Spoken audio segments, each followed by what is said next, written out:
Hi guys, and welcome to the Gillingham vs Sunderland match review. Now I know I did say in the match preview to this game that I wasn't going to do a review because of work, and I have had work, hence why it's about 40 hours late, this review. But you know, it was such a good game, and there's so many little talking points that I thought, you know, even if it is a bit late, I'm going to do one anyway. So we'll get into the game now. We did obviously win 4-1, and I've spoke to Gillingham fans after the game, and you know, it couldn't have been a more flattering result, or at least a more flattering scoreline, because that game could have easily been 4-all, 4-3, 5-4, either way. Because to be fair, in my opinion, I think that Gillingham were probably the most dangerous looking side we've faced so far, and granted we've only faced 3 other sides other than Gillingham, but 3 of those sides that we have played are supposed to be, you know, sort of some of the better teams in the league, and I still think Gillingham looked the most threatening attacking wise. I did say in the match preview that I've noticed in Gillingham's play that their defence gives a little bit too much space and time to the attackers to give them a bit more time on the ball to decide what they're going to do. Gives them a bit too much space in and around the area, which is obviously shooting yourself in the foot, and I think they were probably guilty of that. I'm sure Gillingham fans would admit that in this game. I think a good probably 3 out of 4 goals that was the case. So we'll get into it. So the first half did kick off, and with style, within 2 or 3 minutes, Gillingham managed to get themselves in the lead, and it was Eves who got himself the goal. He managed to beat McLaughlin in the air to nod it past him. Pretty questionable keeping, I must say, but at the same time, you know, McLaughlin is a very solid goalkeeper. He made other saves throughout the game, which were, you know, which kind of made up for it, and we ended up winning the game anyway. And at the same time, when we had the likes of, you know, Steele or Camp, we were getting 2 or 3 errors per game, even if it didn't end up in a goal. It was errors every single game, whereas, you know, this one, it was probably 50-50 error. You know, you might think you're going to win the ball, but Eves, he's a big lad. He's good in the air anyway. It was always 50-50. He was going to get to the ball first. But, yeah, so we ended up going 1-0 down.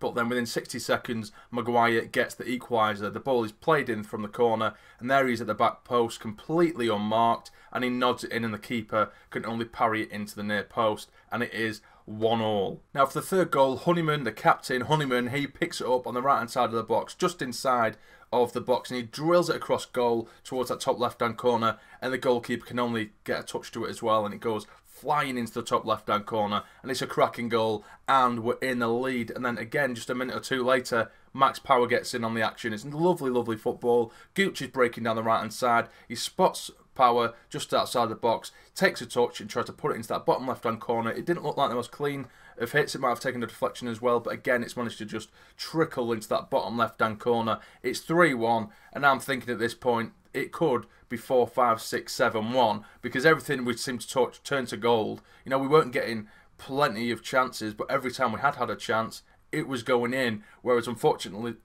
for Gillingham fans, it was the total opposite. They were having their own chances, whipping balls into the box, you know, some long shots as well, some goalmouth scrambles, and nothing was quite falling their way in both halves, to be fair to them.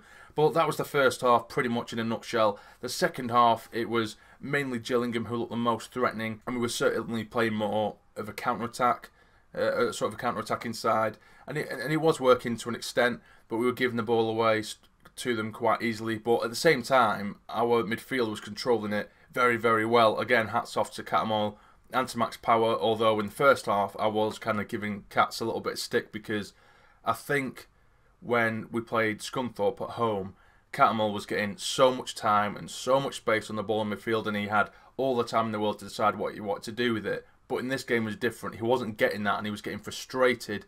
And just before half time, he lashed out at a player and tripped him up and got himself booked unnecessarily. And I thought, right, Cats is back. This is the Cats that we all know, isn't it? Because over the last couple of years, that's all he's really done. You know, got frustrated when things aren't going his way, and he'll lash out at someone and get himself sent off for a booking. And that's exactly what he did there, which was really frustrating me, because it was so unnecessary. We were already 3-1 up, and then just because he's lost out, he's just kicked out at a player. Really unnecessary, and someone who's more, you know, one of the most experienced players in the side, shouldn't have really done that. It was really unnecessary, like I say. But he picked up in the second half. I had a feeling that he was going to get himself sent off, but you know, he kept his composure and kept calm throughout the second half.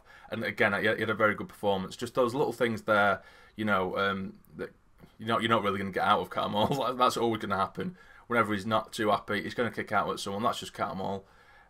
which I've slated him for in the past now, and I will continuously do it. You know, I love a 50-50 challenge, but you know, lashing out at people unnecessarily, committing fouls unnecessarily, and then potentially getting yourself booked or sent off, and then putting the team in danger in turn just because you've thrown your toys out the pram. You know, that's not acceptable.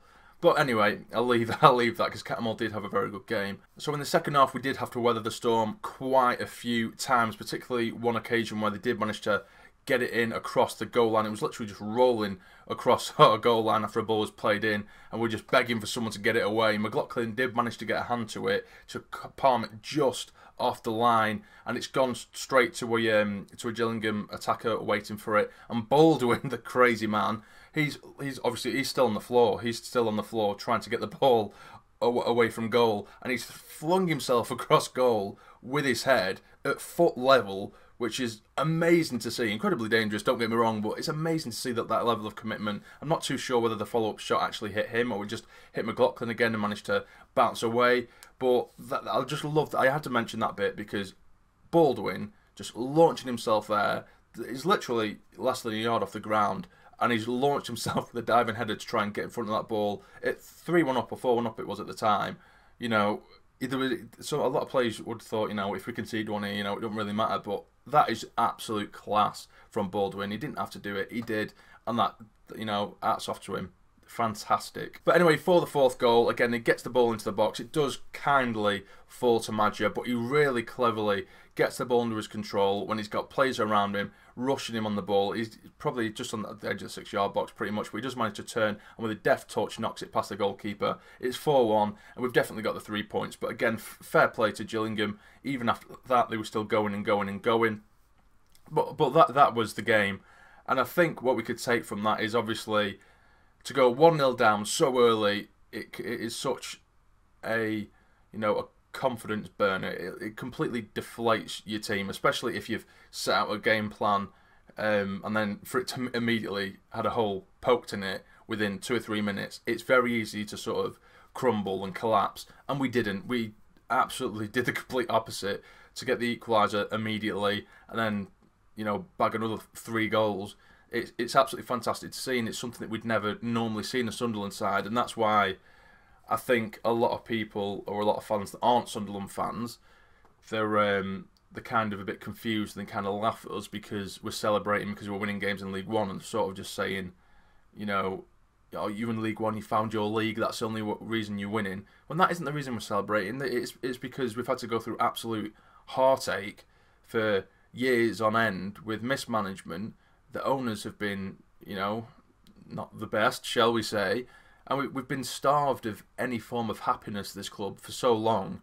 So as soon as we see any ray of sunshine, which seems to be coming through now, we're going to celebrate it, regardless if we're in League One, the Premier League, or the Conference, do you know what I mean? But we're going to celebrate it, and at the minute, for the first time in a good 2, 3, 4 years, I'm actually, you know, absolutely buzzing and can't wait for the next match day. The second that 90 minutes is finished, I'm like, okay, so who we play next? Come on, let's get to kick off. That's exactly what I'm like, and I haven't felt like that in years. And the buzz around the club at the minute is insane, and I'm absolutely loving it. But that will be the match review today, guys. I will probably give my man of the match to Max Power again. I just think he's a very good all-round player, and he bossed it in midfield, and he got himself a goal as well. In fact, I'd probably put Baldwin up there as well. Leuven's and Baldwin did incredibly well. It'd be really hard to choose because I think it was a very good all-round team performance. It's not like we battered them like the scoreline suggests, but it was such a good all-round team performance, and I do really like Power. I think Baldwin was cracking at the back as well, so it's kind of up in the air, but I will go for Power just for the sake of saying his name because it's an absolutely belting name, isn't it? So that is it for this video, guys. Tomorrow we will be taking on AFC Wimbledon. I will be doing a match review for that game as well, but I am working tomorrow night, so I will make sure I get a review out by sometime on Sunday. So if you have enjoyed this review, guys, please smash that like button for me. It'd be massively appreciated, and subscribe to the channel if you're not already to become a fully fledged member of the Sarnie Army. But for now, you take care and stay jamming.